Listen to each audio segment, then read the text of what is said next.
This week's dark episode of The Grid, we're all talking about night photography images, and we're going to be editing your photos. Scott's still gallivanting around, but it all starts in 13 seconds.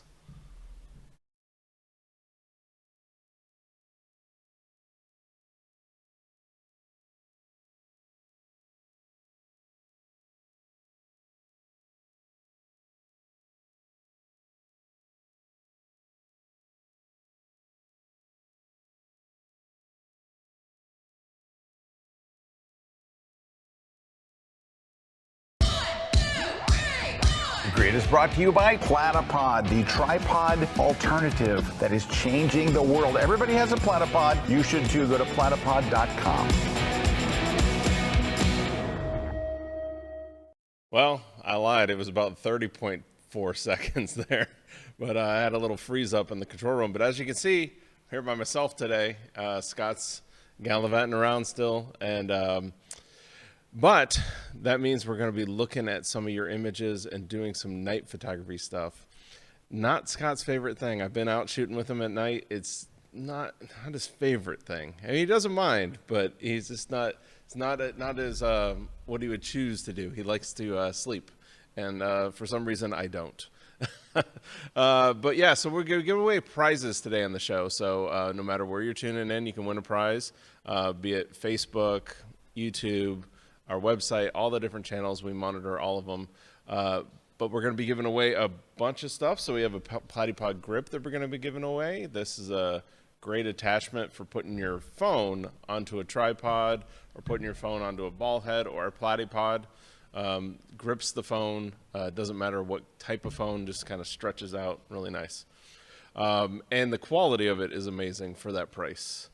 And then we're going to be giving away a copy of the How Do I Do That in Lightroom book by Scott. You can find this over on Amazon, but somebody's going to win that today on the show. Then we're going to be giving away a copy of the night photography book by, oh, look at Erik Kuna. So we're going to be giving that away today on the show. And let's see, what else? On One No Noise 2024. Great plugin for removing noise, something we're going to be going over today with removing noise. And then we're going to be giving away a V-Flat from V-Flat World. So now this V-Flat's for U.S. shipping only, so you just have to have a U.S. shipping address in order to get it. But somebody's going to win that as well today. But everybody can get 10% off. All you got to use that code Kelby10 at checkout. That's KELBY10 at checkout, and then get 10% off. So, if you're watching the show, no matter where you're watching, just leave us a comment, ask a question, give a thumbs up, like, share, all that stuff. You're entered more into the contest, and then at the end of the show, we'll pick winners and announce the winners live here on the air. Before we move on and get to your images, though, we've got a couple announcements here. One is the Landscape Photography Conference is coming up in December, so you can join a laundry list of top landscape photographers and educators that will share with you their knowledge on how they get their shots. You know, that's the whole thing of what we do. We try to get the best people together to share the information on how would you get that shot, how would you go to manage to get that shot, how would you find inspiration and composition and all that good stuff. So there's the list of instructors you're going to hear from. I'll tell you, I'm very excited about this. I'm excited for all of them. However, the second one in, Mark Adamus, I've been following that guy for years. His landscape photography stuff is nuts. In fact, a big inspiration of mine, you know, in my stuff that I do, obviously I do a little bit more night stuff, but I love landscape photography. Been following stuff for years, so I'm really excited that he's going to be teaching at the conference. Can't wait to see his classes. But then look at all the people up there, all their classes, amazing. So join us in December if you want to. Right now you can save $150 off. So early bird special. So go sign up now and save $150 off. It's December 9th and 10th with pre-cons on the 8th. Everything's included in that one price. So you get the pre-cons as well as the conference classes. What's great about our conferences versus a lot of others is you get to go to every session and watch every session for an entire year. So you get the replays for an entire year on all of our conferences. So check it out over at KelbyOneLive.com. All right. Next, PhotoWalk. We've got the PhotoWalk. The PhotoWalk contest is open now. So if you were one of the walkers on our PhotoWalk, make sure you get in your images to the contest. Prizes are insane. Like the prizes, and actually if you go to that log on submit, I think you can see the prizes. Or actually you have to be logged on. Never mind, guys. I think you have to be logged on to see the prizes, but I might be able to see the prizes because I might be logged in. So let's see. Oh, no, I'm not logged in. I lied. Oh, there you go, right there. So you got the grand prize, you got the leaders prizes, all the top finalists, mobile photography. I mean, you're getting the photography plan, B&H gift cards, On One, Platypod. So again, just don't sleep on that. It's free to enter. All you had to do is participate in the photo walk to enter. And then in just a few weeks after that, we'll be, once it closes, we'll be judging the prizes. And then announce the winners here on the grid in December. So you're going to see that in just about a little less than month and about 2 months. Little less than 2 months. So, all right. Well, let's see. Anything else we got to talk about? That's it. All right. So, getting to your images.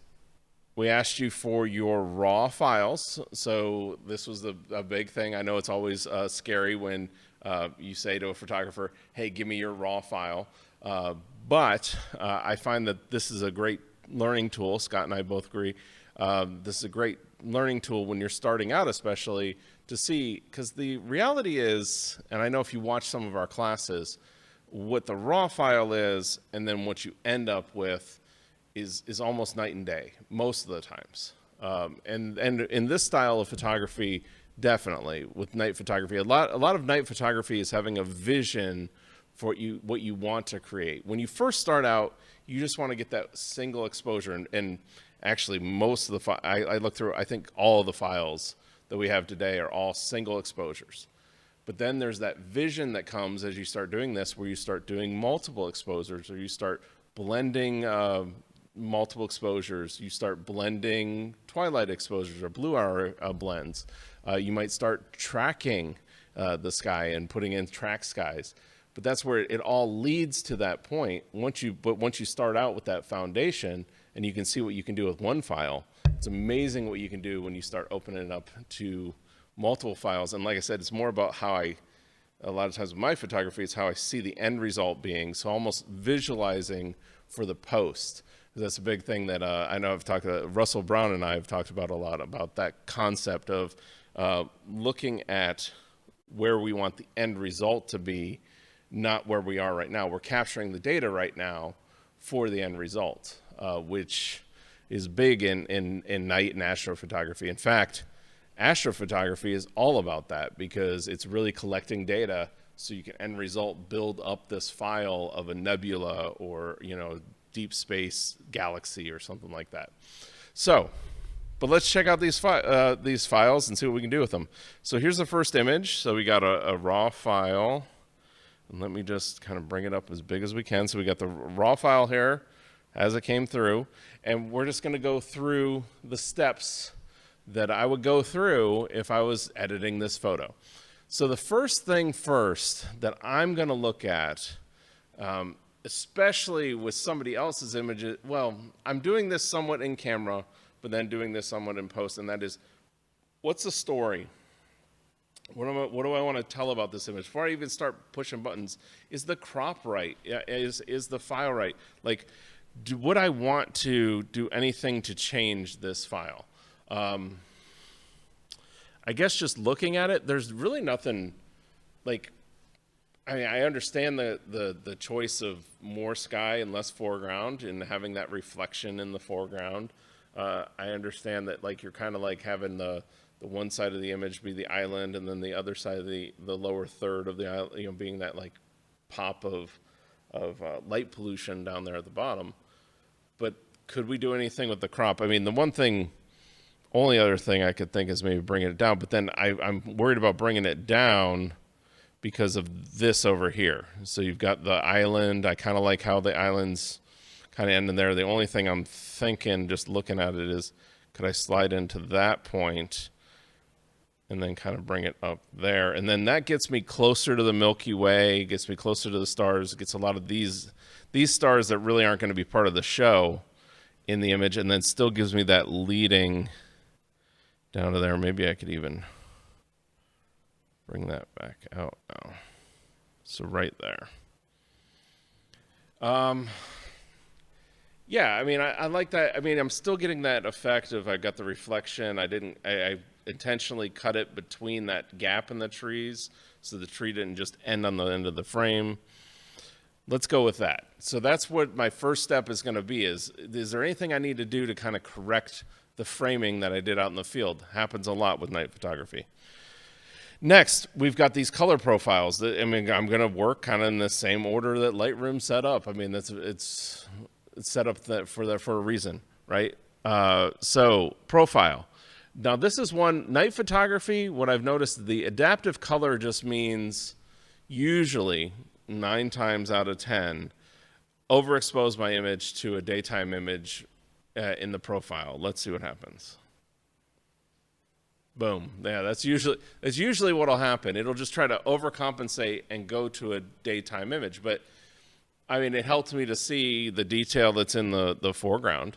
But I don't want that. That's terrible. So let's start over. My favorite one is usually Adobe Landscape or Camera Landscape, but these are my camera profile landscape, Canon camera profile, or this was a Canon, so CR3, so it picked up that. But I would say that most 9 times out of 10, it's Adobe Landscape. So that's good. Then we just got to neutralize our colors here. They're just a little too much. I can see a little too much green up in here and down in here and up into the sky. There's a little too much green, so maybe grabbing that tint and just neutralizing that. I would like it more like that. And then I think your temperature is actually pretty good. You obviously went with a Kelvin white balance, 3600, which is kind of in the range where I tend to be as well for a night image. And then we could just see that you start going lower, it's going to get bluer.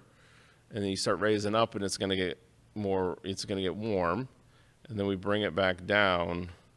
And I think you shot it to where I'd be pretty much. So right in there. And you can see what we've done so far. I'm going to just hit the backspace key and you can see how we just neutralized. There was an overall green tone to the image that we just kind of neutralized and kind of took out of the photo. Now, do we want to do anything with exposure, contrast, highlight, shadows, white, blacks? If you look at your histogram is actually great for a Milky Way shot. You've got nothing really above this 50%. That's really with a Milky Way shot. We don't really want much in this area of the histogram. Why do we don't want much in this area of the histogram? Because it's a night shot. This is the bright stuff. This is the highlights. This is the whites. You're not going to have a lot of that. Now, you can see there is some of it because there's the starlight and the light pollution, but we don't want a lot of it. So we want our histogram to look like this. So again, I don't think we need to do much to the exposure. You kind of nailed the exposure. And in fact, if we're looking at your settings, 6400 ISO, that's a magic number if you're starting out, definitely. 14 millimeters, so you're wide. F2.8, so you're letting in a bunch of light. And then 25 seconds, that's a pretty good amount of time. I don't think, and again, if we zoom in, we're going to see, like, the stars are a little bit trailed. You see how, like, they got a little bit of trail to them? But we're not worried about that. When we zoom out, it's not like, that's one thing, we'll obsess with how sharp the stars need to be. And it's like, well, they need to be, you know what they need to be? They need to be perceivably sharp. So not bloated orbs or not stretched out stuff. But if you wanted those to be a little sharper, all you would have done is drop the shutter speed down to 20 seconds. But then it would have been a little darker, and you would have maybe had a boost in post. So it's all a trade-off. I don't think it's bad. So, and then just going to pull out some highlights again, just kind of like trying to neutralize this light pollution that's down here. And then I want to boost those shadows. I want to just see some of the detail in here, right? So I just boost the shadows a little bit.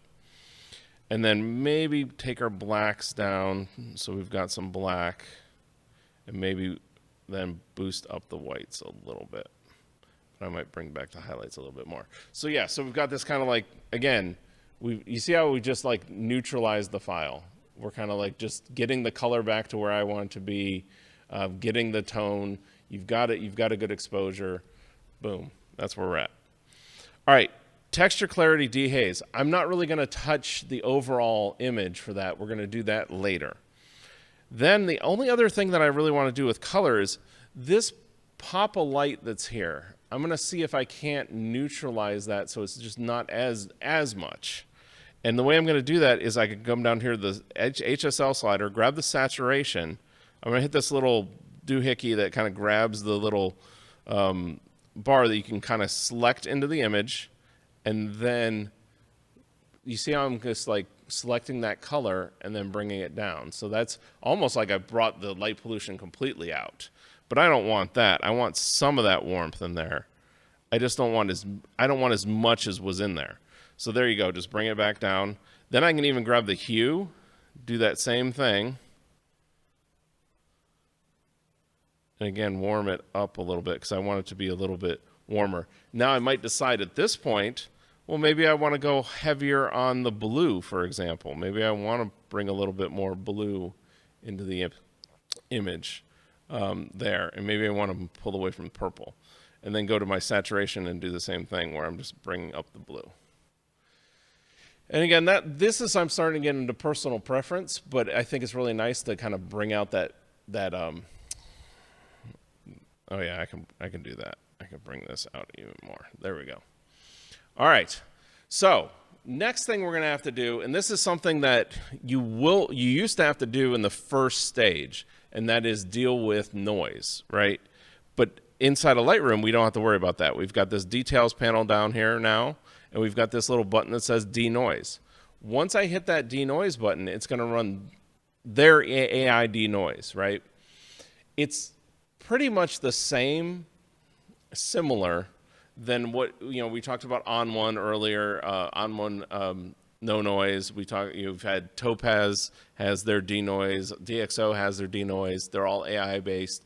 Lightroom's is like 80% of the way there, right? Where it's going to do 80% of what those other ones are going to do. The other ones are going to do that 20% left that maybe would clean it up a little bit more. So, but let's see how this works, because I've got a feeling that the amount of noise in this image, this denoise is going to work probably just fine. All right, so we hit that denoise. It's going to run its thing and then analyze the file and give us a denoised version. What's great about Lightroom and doing it this way versus other ways is we would have had to start out with the denoise and couldn't have worked on any edits and then started with that denoised file. But you can see right there, yeah, if I'm just coming in, and looking at it, like if I turn this on and off, you can see that was the noise that was in the image. And that's it with the AI denoise. And I'm way in. Like, really, honestly, it's probably more like there's where we need to be in. But you can see there's the noise, and there's without the noise. So that's really, it does a great job about cleaning up a file. In fact, this is where a big thing for me is we used to have to stack up files. You'll hear a lot of people that obsess in night photography about stacking. Because of this denoise feature, stacking has become less and less relevant, because that denoise feature, when you do denoise and when you do stacking and you compare the results, they're at least equal. And sometimes I would say that AI denoise is better. Now, could you go even farther and go like I could stack and denoise? Yeah, but I mean, it's at a certain point, it's like you're going too far, right? So we've got it. They've got the image denoised. We could even enable profile correction if I know this is a Canon. Yeah, so it's picking up a 14 millimeter Canon. And you can see what that is doing is just flattening out the file. I kind of like that, where it's taking out the distortion of the lens. It's also taking out the vignetting. This is another thing in astrophotography we used to have to do for years, and that is we used to have bias frames and dark frames, and we'd have to go in and actually change, capture the lens's vignetting, and then use software, use Photoshop to remove that vignetting. We don't anymore because of that profile correction, which I just showed. If I turn this on and off, look at it again here, you know, that's before, and you can see the edges are dark. That's going to happen at night, and especially at f2.8, you're going to get the worst vignetting on your lens, and then that just corrected the vignetting. Now, let's say you said, well, I don't want to do as much of that. Well, you can go on here and just go down to vignetting and change the vignetting and bring some of it back. However, what I would do is leave it at corrected and then do a post-crop vignette, do an effect of a vignette rather than doing the vignetting in the lens correction. We don't have to do anything with upright. Well, I don't think so. Let's just hit auto and see. Yeah, I mean, it's saying it was a little crooked. Let's see. Yeah, I could see that. Yeah, so let's go with the auto. And then what I might do, just because I don't want to cut off that tree gap, is now that it did that, just slide it over. Yeah, there we go. And I was just looking right down here where I didn't want that gap in the tree. I didn't want that tree to sit on the edge of the frame. All right, so then looking where we are. Again, I saw that the intense green hue over the image, right? And then just punching up the contrast, and that got us to here, right? Now we've got to decide, well, what do we want to work locally on the file? And what I would do is I'd really work on that sky. So all I'm going to do is go up here to mask, and I'm going to hit select sky. I'm going to come into that sky, and I am going to definitely go down, and I'm going to take up the clarity. You can see as I take up the clarity, it kind of brings out a little bit of the Milky Way. And then I'm going to dehaze the image, and that's going to bring it out even more. And then I'm going to do something counterintuitive, and I'm going to remove stars, but it's going to bring the Milky Way more, it's going to make the Milky Way look more prominent in the scene, and that is remove texture. And we're going to slide texture down.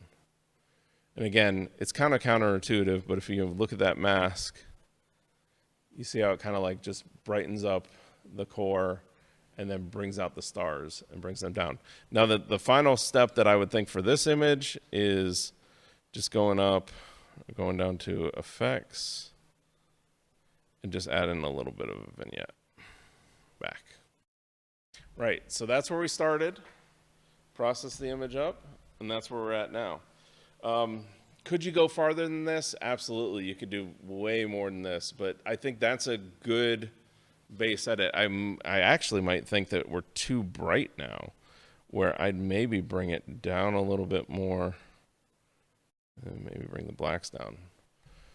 I'm looking at both of these monitors, and yeah, definitely. So that was before, and that's after. That looks great. All right. So we've got to take a break. But when we come back, now I'm going to step through these images even quicker because we kind of like, it's the same repeatable process. And that's one of the things I think you'll probably notice when we're doing editing. So we'll be back here in a few minutes.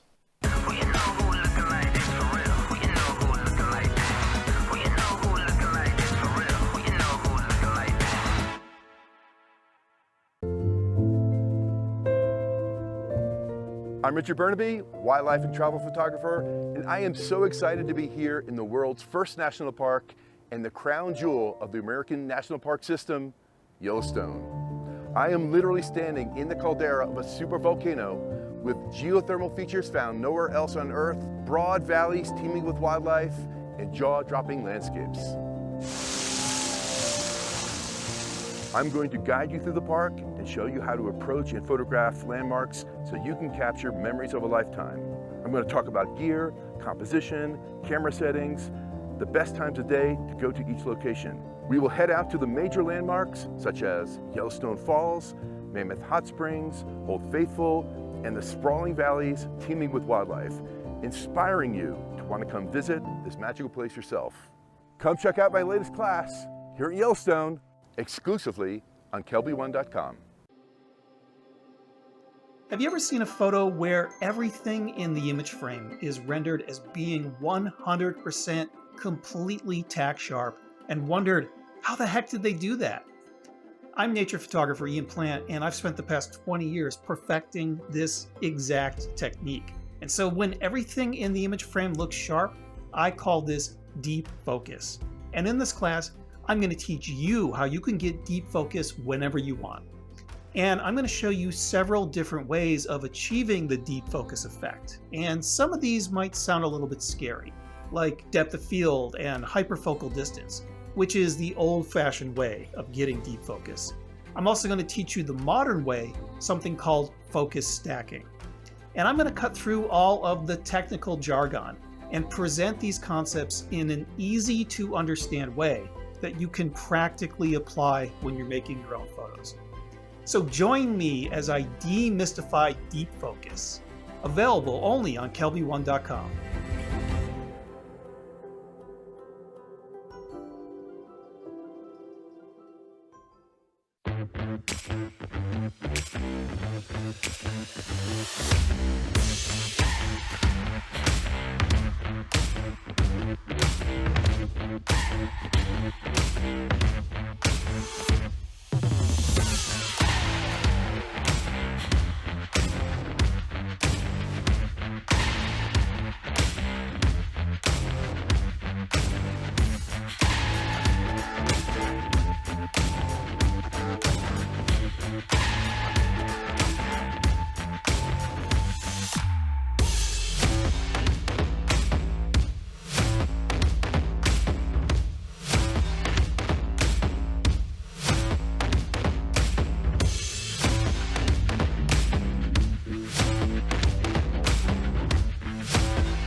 This segment of The Grid is brought to you by Canon.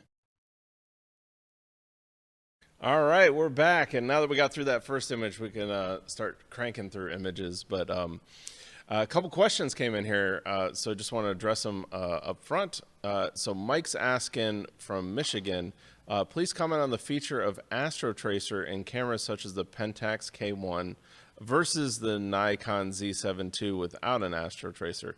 Does an Astro Tracer give a better option for astrophotography? It's a loaded question. Does it give better options in astrophotography for when you're starting out? I definitely believe so. I've had people in my workshop that have had things like a Pentax, or even Fuji has some options in this astrophotography realm that make it a lot easier. Because what they're doing is basically, it's your camera's doing some tracking of the sky. It's doing computational photography. It's tracking the sky, kind of like your cell phone would do, where it's tracking the sky, layering up those images. So it's doing the stacking inside the camera, able to do longer exposures because it's tracking the sky as well. So it's doing multiple things that we do in astrophotography if we want sharper stars or more vibrant skies. It's doing it in camera. So that's the advantage there. Now, the counter to that is if you had a Nikon Z7 II and you had a tracker that you knew how to align and used, you're going to get better results than just using the Astro Tracer at a certain point. At a certain point, you will get better results. So it's just a matter of how deep you want to go down the rabbit hole. Is what it comes down to, at least for me. When you're starting out, and that's where you can see most of the people are sending in images, they're single exposures. When you're starting out, that's where you have to go. Once you want to get more defined skies, once you want to get more color, you have to get to tracking, and you have to get to stacking, but stacking really was to a lot of times remove noise, but you can even do stacking and tracking together, and these are things that we can do as we go down the road. It's definitely don't want to start out there because you'll just get frustrated. But that's where I do think, summing it up, the Pentax and those features are making it easier to do those complex things. So that's where it actually does give better options, because especially if you're starting out and you don't know how to polar align and you don't know how to, use or blend two exposures in your camera or in Photoshop. If you don't know that stuff, it makes it a lot easier. All right. Bob in Boston is saying, interesting edits. So why are you doing them in Lightroom versus Camera Raw? And if you can do this all in Lightroom, why use Camera Raw? Other than confuse me. It's no different. I'm in the develop module in Camera Raw or in Lightroom. I could be in Camera Raw and it's going to be the same buttons. They're just sometimes going to be called different things. So yeah, it really is just a confusion thing. But it doesn't matter. The reason why I show at times in Lightroom, most of the people watching, that's the app that most of us are using. And then also the reason being is people get afraid when they go over to Photoshop. And Photoshop can be a little bit more intimidating, but it really is the same thing. You can do all this stuff in Lightroom. Now, in my own workflow, if I'm starting to go those more advanced techniques, it's mandatory that I use Photoshop, because that's another thing. If you get down this rabbit hole, it's mandatory to use Photoshop. But starting out in the beginning, I'm just editing a single image. I'm just using Camera Raw inside of Lightroom in the develop module. I'm trying to keep it as simple as possible for you guys. Michael's asking, why not remove the reflections of the stars in the water? So in that last image, I think I still have it up on the screen here. There's the stars reflecting in the water. That's actually, well, the reason I would keep them is that's a dead giveaway that it would be a composite. That because stars are so bright that in a smooth reflective water, if there wasn't some stars reflecting in there, it would look fake. And then too, I think it's kind of cool that you're seeing the stars reflected, and you're even seeing the core reflected in here in the lake. So I kind of like it. So that's a personal preference, but I would definitely lean towards leaving them in, just because it will be very noticeable. You could maybe say, you could argue maybe darkening them down, but again, I think it's pretty cool for the image. I like it. So that's opinion. Amy, what is the best place for night photography in your opinion? Any place that you can, well, that's kind of a terrible answer. But I think that first, it's any place you can get to that will make you go out and shoot. Because if it's too hard, night photography becomes, it just becomes one of those things where people just get frustrated with it. So it has to be something that you can easily get to, that you can repeatably do. So that's where a lot of times, for me, I'm in Florida. I spent years and years, it was up in the Big Bend and the Panhandle area of Florida, down the Everglades and Central Florida, over on the other coast in the springtime. And those are the places that you have to get to do this kind of stuff in Florida.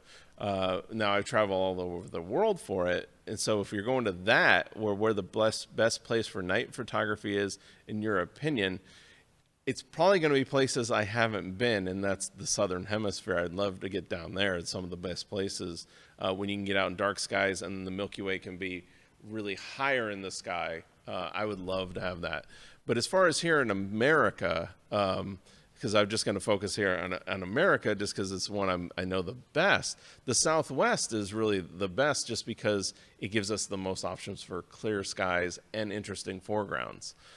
So that's where I really love that. So, yeah. And actually, Gordon's saying, can you show one in Photoshop? Here, I'll show you the same. That's what this no different of what I'm going to do. I'm just using Lightroom as a conduit. So if I've got this next image here, so let's just go to this next image. And let's just go ahead, and I'm just going to show the file. So I've got the file here, and I'm just going to go and open that up inside of Photoshop. So I'm just going to drag it over here to Photoshop.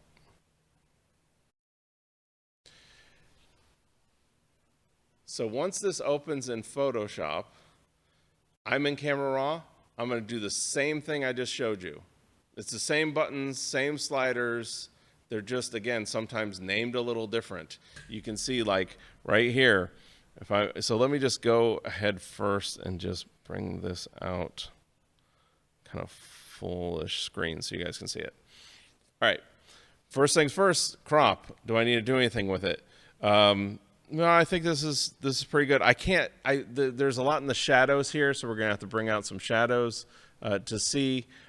It almost looks like I'm not seeing any ground, which hurts sometimes, is that then I don't see scale if I don't see the ground, but I'm okay with it right now. The only thing I might crop out is there's a little kind of curve up with this rock here at the end. It's kind of playing with my eye, so I might want to just bring that down just a little bit so that curve doesn't go up at the end and kind of play with my eye. All right, next thing, again, profile. Same thing as in Lightroom. I'm going to grab that landscape profile. And then we got to worry about white balance. I don't really see too much wrong with it. Now, hint when you're starting out with white balance, if you want to see like where is a more neutral white balance, is just crank up vibrancy and saturation to where it looks ridiculous. Then when you drag these temperature sliders, you see now the sky is too cool, now the sky is too warm, and you can bring it to where you kind of neutralize in between there, you know? And then tints to green, tints to magenta, and then you bring it back down. Then all you got to do is just zero those back out. And that's going to create more of a neutral white balance if you're just looking for a neutral white balance, and then you want to boost up the vibrancy. So you can see there, that's what that just did. And again, we haven't done anything with tone so far. We just messed around with the color profile and the temperature. And you see how that already, just by doing that, it brightened up the Milky Way, made it more defined. Right? So the next thing I've got to do is I've got to see like what is in these rocks. So let's boost our shadows. All right, so that's cool. And then I would say, again, you want it to be a night image, so I'm not going to boost them too much. We add some contrast and then maybe bring up the exposure just a little bit. All right. So you see that we just opened up the shadows there. And again, I want it to still be a night image, so I'm not going to open it up too much. I might bring it up just a little bit more, though. All right. Now, again, going through our steps, is there something we need to do with color? No, not really. I don't see anything. I don't see like any color issues. All I'm seeing in here is, you see how these guys got some green and some purple, green, purple. That's what we would call air glow. So that happens naturally. It definitely happens more in the summer, more humid, more just more turbulent environments. In the summer, it happens more. We get that kind of like air glow that happens. All right. Then do we need to do anything with texture, clarity, dehaze? Again, what I was talking about earlier is I'm going to do that locally on the sky.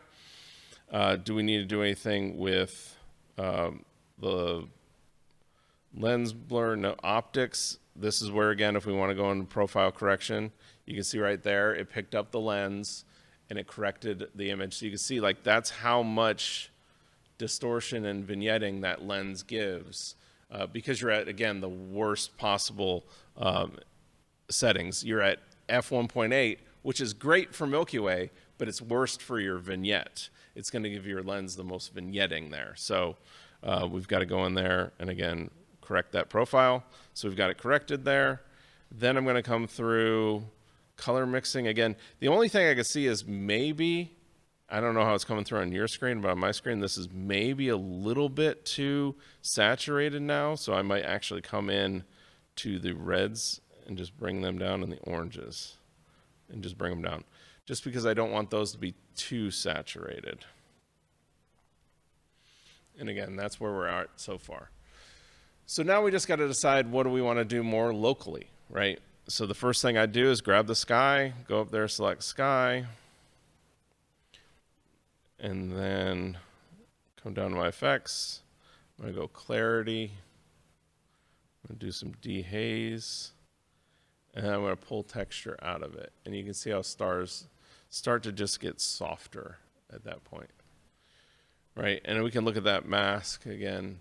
See how it's just almost just taking that haziness out of the sky and then bringing some presence into it.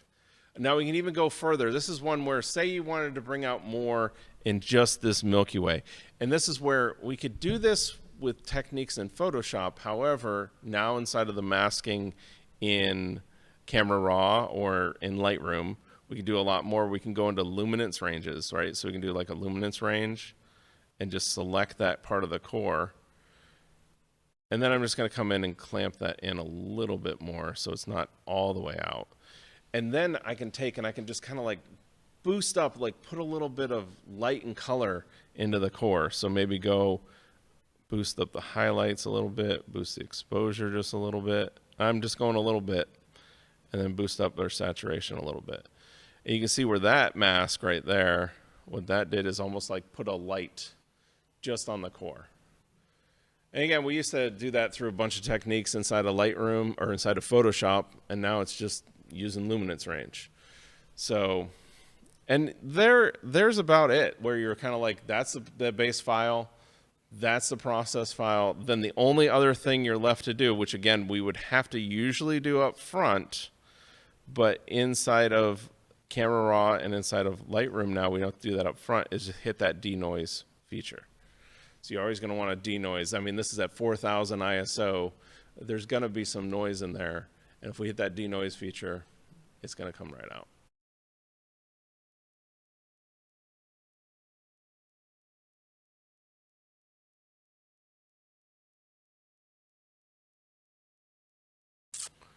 And again, look at the histogram. I mean, that's what I was saying, is like the histogram really won't lie to you. Where your camera is going to lie to you. That's actually a problem at night. And I could even see, actually with my histogram, I kind of want to make it even a little brighter. Like I'd want it to be right about there. So I want that peak to be coming down right at about 50%. And I don't want, this is all little bit of data. I want all the data to be sitting between here and here. And then maybe even crushing some of the blacks. Yeah, but there we go. I mean, I really like that. And that's how I'd process it. The only thing I would do with this image, if it was me, is there something I could have put into the foreground that would show me scale or show me how big this is? I don't know if that was possible in the location you are. But what I do like about it is how you're kind of mirroring the angle of the Milky Way with the angle of that ridge. So I really like that. But yeah, and that's how to do it inside of Photoshop. Now again, you could take this way further. I have classes on KelbyOne about advanced processing. I'm just doing the basic, like this is how I edit the photo, and then you can kind of go with it from there, how creative you want, because you could do a lot of different creative techniques. But hey, we got to take a break. When we come back, hopefully get to rattle through some more. So we'll be back here in just a few minutes.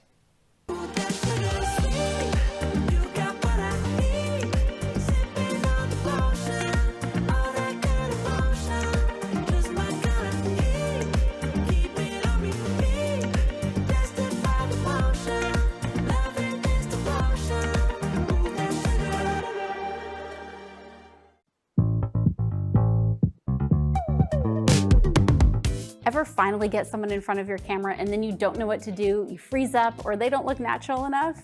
I've got a class for you. My name is Vanessa Joy. I'm a Canon Explorer of Light, and I've been photographing weddings and portraits and humans for the past 28 years. In my class at KelbyOne, we'll be photographing female alone, male alone, and then of course the two of them together. I'm going to give you all the tips that you need for making sure that they're relaxed in front of the camera, making sure that they know where to put their hands, and that you can direct them in a way that not only gives them photos that look really good in your eyes, but in their eyes as well. I'm going to make sure that you feel confident directing the people that are in front of your camera so that you don't freeze up and not know what to do with them next. We will cover standing poses, sitting poses, and the biggest question that I get, what if my girl is taller than the guy? I will show you how to work with height differences and really come up with a bunch of creative poses that you can put in your arsenal and feel comfortable the next time you have someone in front of your camera. So come join me on my latest class and my first class at KelbyOne.com. I swear I'm Lisa Walsh, and I'm a professional photographer from Venice, Florida, and I've been selling prints online for 10 years, and I'm excited to tell you about my new class at KelbyOne, Marketing to Expand Your Business. So my first class was about how to sell your prints online using Fine Art America. This class, I'm going to show you how to easily expand your audience no matter what type of photography you do. This class is going to go deeper into marketing your images with strategies to gain clients, create meaningful connections, and build an audience that collects your work. Know what kinds of posts to make and what to write to attract and build relationships, and discover a very powerful tool I use to grow an audience very fast that stays connected with you. Come join me in my new class to market your photography and grow your business faster exclusively at KelbyOne.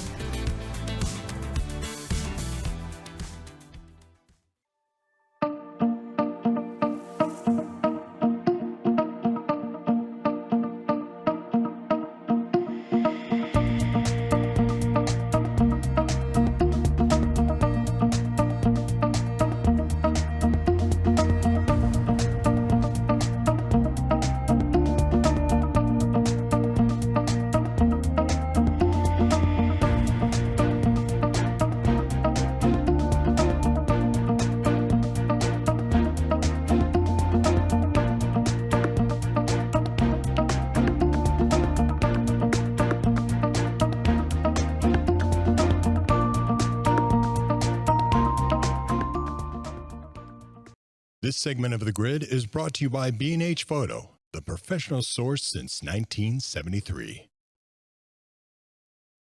All right, we're back, and we're looking at images here. Your night images, showing you how to edit those night images. I was trying to look. I think the next one, yeah, we got so many Milky Ways coming in, so that was great. So a couple things, looking at this, because I know that there's some questions or like just wondering and stuff. I am using again Photoshop or Lightroom. There are things that you can do way beyond this. In fact, I could start with teaching you an app called PixInsight. However, if you did and you were starting at that point to learn it, you probably would not learn this anymore. You'd be like, unless again you're like a straight up like 100% engineer thinking and more technical thinking, then maybe it'd be okay. Because PixInsight I feel like is deeper than even Photoshop.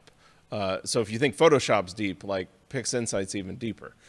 So that's where I'm trying to show you guys, this is just the starting point down this rabbit hole, right? But you can see where it doesn't take much. It's just processing again inside of Camera Raw basically to bring out that detail in the photo. And then we can keep on going from there. But start there and work yourself up. Don't read those forums or go to those things and say, I need this, or I need this software. This can only happen. Like, it can all happen with a raw file and really your phone. You can edit this stuff on your phone.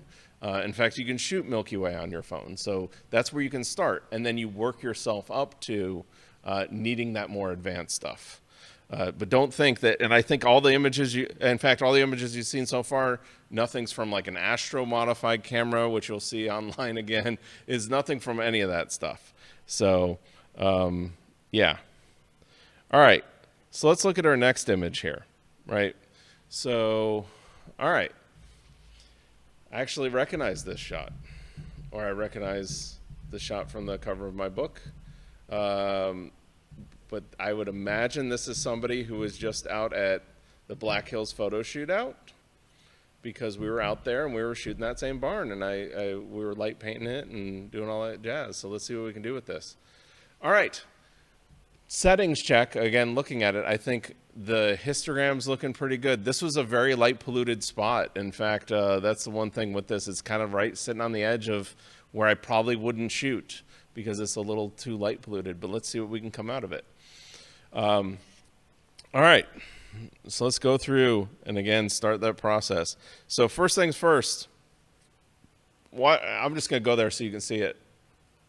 See how it just like brightens it up? It doesn't ever work. I'm just going to go to landscape now. All right, And then white balance, I think you're pretty good. I mean, I don't see where, yeah, I think you were pretty good. Yeah, not far off at all. So I think white balance and all that good stuff, you're good. Let's just go denoise this file, because again, we're going to need a denoise, because I want to explain a couple things there. So I'm going to select that denoise and denoise it. And then you've got raw detail and super resolution. You can't, raw detail is turned on by default when you hit denoise. You can turn raw detail on. You see how it like it immediately came on when I hit denoise, that check mark? And then you can't do super resolution once you've done denoise. So you can't, like, it's like confusing. It's like you can do denoise, you can do raw detail, or you can do denoise and raw detail comes on. Or if you didn't do either of those, you could do super resolution, which basically just doubles the resolution of it. So there's multiple things you can do there. All right. And then again, if we look in here, let's just come in and see what that denoise did. You see how that denoise just kind of like, it just wipes out the noise. And again, it's just doing, it's amazing because it does basically what we used to do stacking for, which is always what blows my mind whenever I see it. The other thing you see with this image, it's got some satellite trails in here. You just got to decide, are they distracting enough to have to remove? I think that there's nothing too distracting. I don't like to go too overboard with my images and like removing everything, because then it kind of becomes fake. But I will do certain things with this image. I'm going to probably deal with a couple of these light pinpoints of light out here and just take those out later. And then maybe just edit the image at this point. Yeah. Cropping wise, I think we're good, other than maybe I might want to center this up and just kind of looking at, I'm going to lose some of the sky, but there's really nothing up here of substance. So again, kind of bringing that down in the middle. Maybe a little bit more out, somewhere in there. All right. So then, do we got to bring up exposure? Probably not. Do we got to add some contrast? Remove some highlight. You can see that light pollution getting neutralized with that.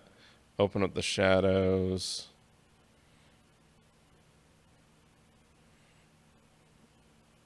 And our whites. So that's where we were. That's where we're at now. So just bringing some more light into the scene. And then we're going to go down and do a couple other things. Profile correction already came on. So you can see like that's without that profile correction. That's with it. Now, if you want to, you'd add back in that vignette. So go add back in that vignette that you want. So you want some of it. You just don't want that distortion vignette and that darkening vignette. It's a harsher vignette than the soft edge vignette inside of Lightroom. And then let's deal with the sky. So coming into the sky. Now another thing, just to kind of side note on the sky, you can even change the color temperature of just the sky. So if I wanted the sky to just be a little bit warmer, I could go and push some warmth into just the sky, which I do that a lot. Or conversely, sometimes take it out.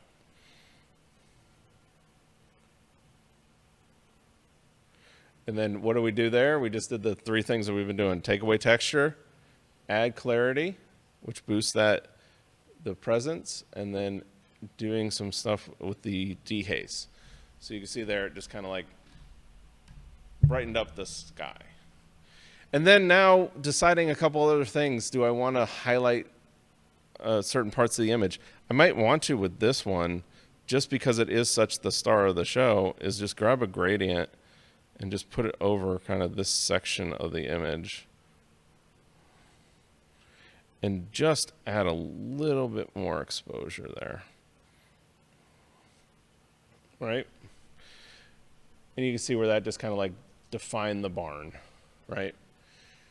And then, I don't know, I mean, we could go further with it. If you want to add more to this, we could go select that luminance range just in the core. You see there's so much light pollution here, though, that it's going to pick up a lot of it. We could bring it in. But then we could also, at that point, go in and subtract out just a soft brush.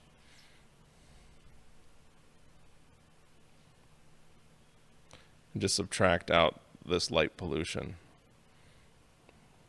I'm just using my bracket key to kind of grab that.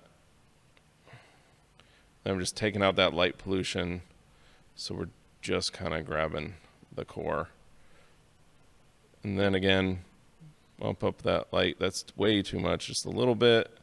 Then bump up that saturation a little bit. Right, and you can see where it's not too much. You're just adding a little bit of light back there so it glows. And right there, you can see that's where we started. It was a pretty good file. Again, this was light painting in the front, so the front would have been almost dark silhouette, kind of like that last image. And that's where we didn't have to really push it as far, because there's light painting up the barn, there's light painting up the inside, there's light painting up the foreground, and then balancing that out to that image there. Yeah, I like it. All right. Well, let's see. Do I have to take another break, guys? Yes, I got to take another break. When we take another break, we'll come back. We'll get to one final image here, and then we've got prizes to give it away, and we'll see you back here in just a sec. I'm Richard Burnaby, and I've spent the last 20 years chasing light and life across the wildest corners of the planet. And what I've learned is this: wildlife photography isn't about gear. It's not even about the animals. It's about connection. It's about presence. It's about telling a story that goes beyond the frame. In my new KelbyOne class, I'll show you how to approach wildlife in the field, from anticipating behavior to creating powerful compositions that include the environment, not just the subject. We'll talk gear, light, ethics, and most of all, how to make images that matter. So if you've ever wanted to make wildlife images that feel alive, not just seen, but felt, then this class is for you. Exclusively on KelbyOne.com.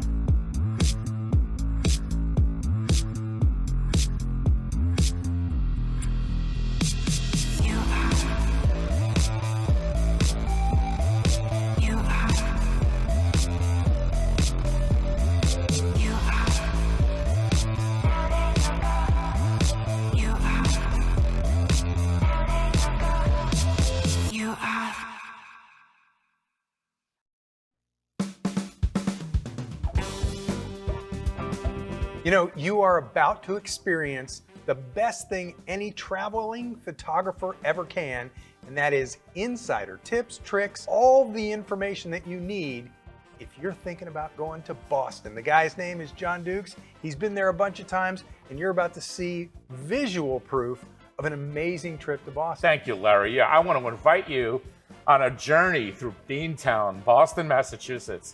We're going to have so much fun with this class, and you will too. You will come prepared, ready to bring your camera, ready to come back with shots, not Instagram shots, but shots that you'll be proud of, shots that you'll be able to show people when you get back and go, look, I captured this when I was there. We're going to talk about gear. We're going to talk about composition. We're going to talk about how to remove people from your shots that you don't want in there. You will see fantastic places, and one of my favorite things about John's classes is all the hidden places. Those places that you don't know about. You're going to learn that and so much more, and it's only at KelbyOne.com.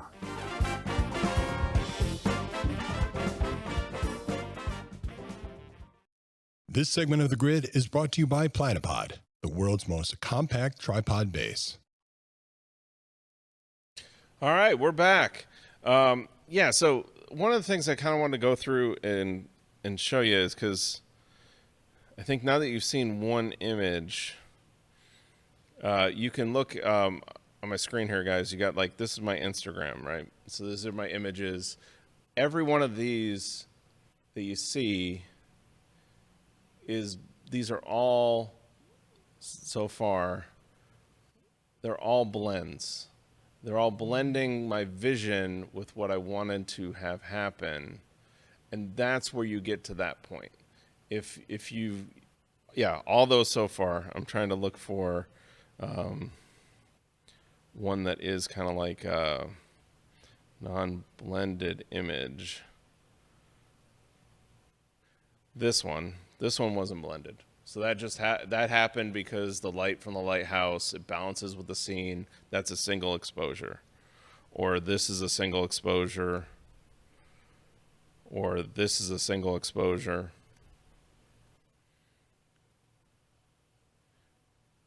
But I just want you to see like how many of those shots end up being blends of different techniques. When you get into this light painting, all this light painting is single exposure. So single exposure, all that single exposure. Then, let's see, these are all blends. It's my daughter standing in a cave. This is single exposure from Zion. Single exposure from Greece.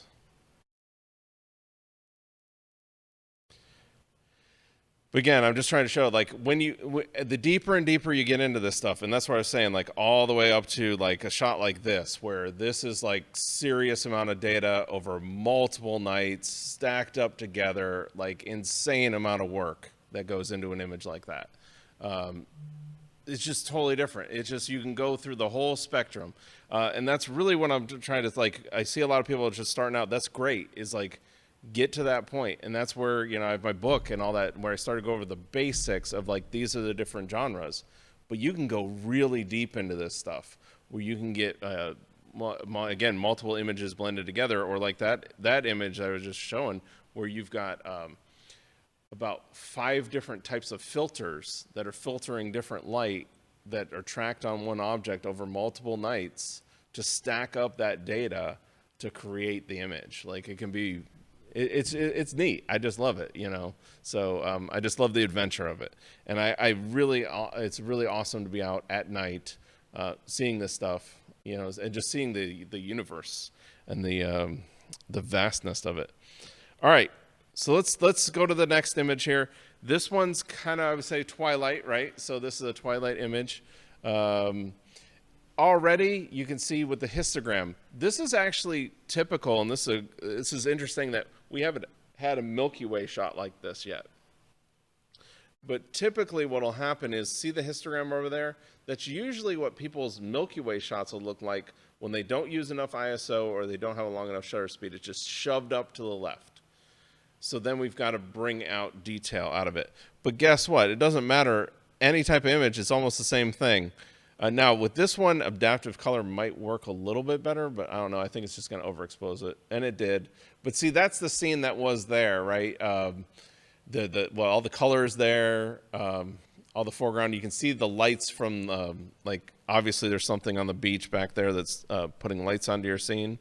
But let's just go to landscape. Just start off on landscape, and then we're going to, again, boost the exposure. We're at least, you're at least 2.5 stops under exposed. So boosting that exposure. And now that we've boosted it, let's come in here and do that first step of, well, what do we want the story to be, right? So first, I think the first thing is going to be, we want it to be straight. So we've got to work on that first, is it being straight. And then decide, how do we want to crop it from there?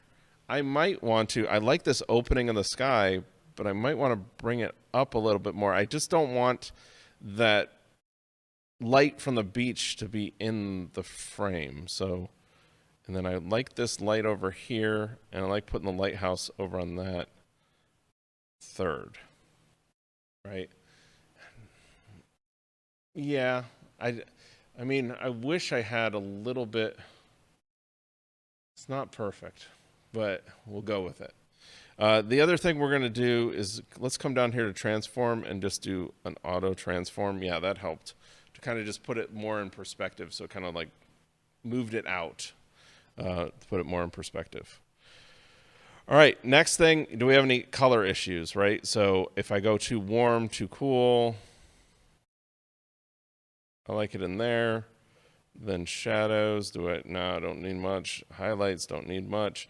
Then we just got some color issues, right? So there's this this color tint that's coming down on the beach and on this sign that just doesn't look great, right? So we have to deal with that. So this is where maybe the landscape feature will work, because landscape does well with like detecting water, detecting foreground. So does it? So it did the water. So water looks good. The natural ground does not look good, and the architecture does not look good. However, it got some of the water over there. So let's just go ahead and select those two, create that mask, right? And then we can adjust maybe down the brightness there and maybe cool it down. You see how it's just a little too warm for the scene. And then that architecture, what I'm going to do with that is just subtract out, let's just, for the sake of time, we'll just do that. Subtract out that part of the architecture. And then we're going to cool that down as well. Again, taking that, there was just a little too much of a warmth to it. So you can see what we did there is we took it from there to there already, looking better. Let's see, going through the same steps that we've gone through. Profile correction is already on. You can see where that took the distortion out, took that vignette out. Then I would want to maybe add back in my own vignette.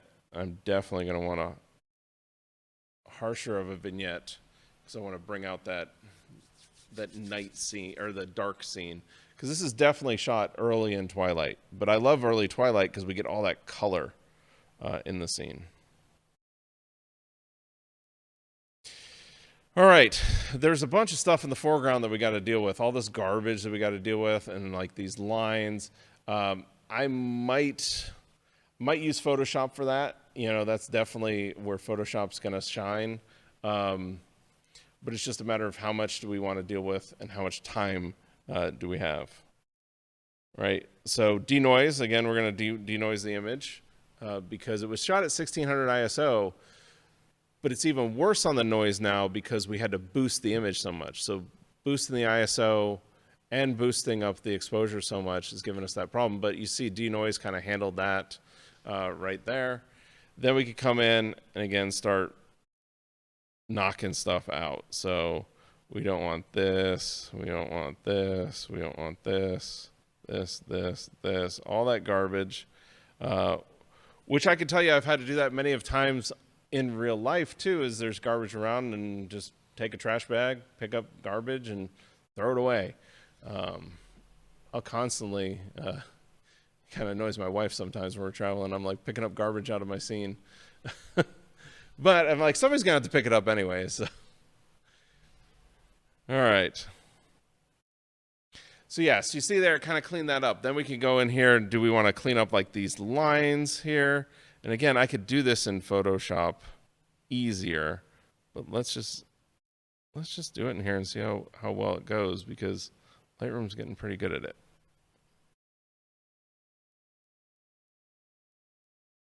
Because I think though that's trash and those two lines really are killing it. Now there are the spikes of light there as well from basically something that's behind you. Yeah, that helps. But you can see right there that really took it to where, well, you can't even see the before, but you know, it took it to where it's clean. And really, honestly, I'd be there. I might want to deal with these shadow lines you can see. But again, that's just, there is a little bit of natural to that as well. I mean, we could even darken it up even more if we wanted to come in and maybe do a linear gradient down here. Even darken it up just a little bit more, right? But yeah, right there, I mean, it's still that Twilight night image without it being like distracting, right? And then the only other things is, I mean, there's these signs up here that I might want to change the color on. It's just my eye is immediately going there. It's immediately going here and here. And do we want to do anything with like maybe cooling down just that sign? Same thing there.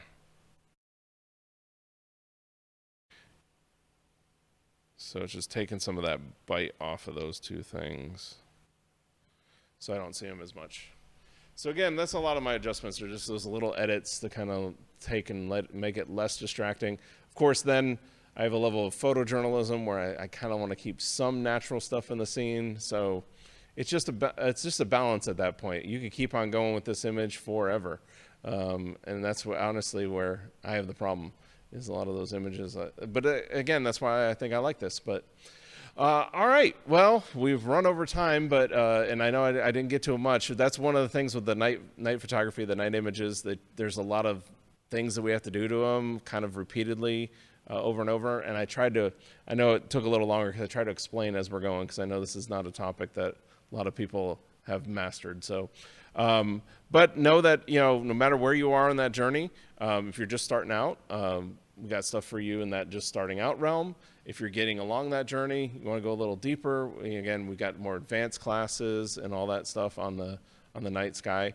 And then if you really want to go far into it, I mean, that's where plug in with a community that does this stuff. And I'm constantly trying to shoot and learn new things and get out there. And it's just becoming so much easier to do this than what it used to be before. There's amazing stuff. In fact, one of the images you saw on my Instagram there, 2 of them were from cell phones.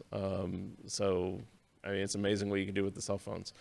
All right, so we got to give away some prizes now.